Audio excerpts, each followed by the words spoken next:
Kwa hivyo leo nafurahi kwamba wamechaguliwa makundi tuliyoyakusudia: walemavu, wazee, wajane, yatima, mashehe wetu wa misikiti wanaotusalisha, maimamu, walimu wa madrasa na wengineo katika jamii kama tulivyo hivi hapa. Kwa hivyo tunashukuru kwa kupokea hiki kidogo kilichotolewa.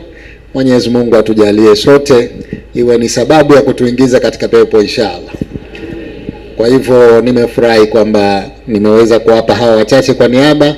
Tutaacha kazi iendelee kwa hao kwenu nyie mlioko hapa, na wale ambao hawapo watapewa huko huko walipo waliokusudiwa. Nchi yetu inaingia katika uchaguzi mwaka huu. Dua naomba kutoka kwenu, tuiombe nchi ingie katika uchaguzi kwa amani, tumalize kwa amani, na inshallah sisi viongozi wenu mtuombee Mwenyezi Mungu atuwezeshe katika kuiongoza nchi hii kwa mafanikio.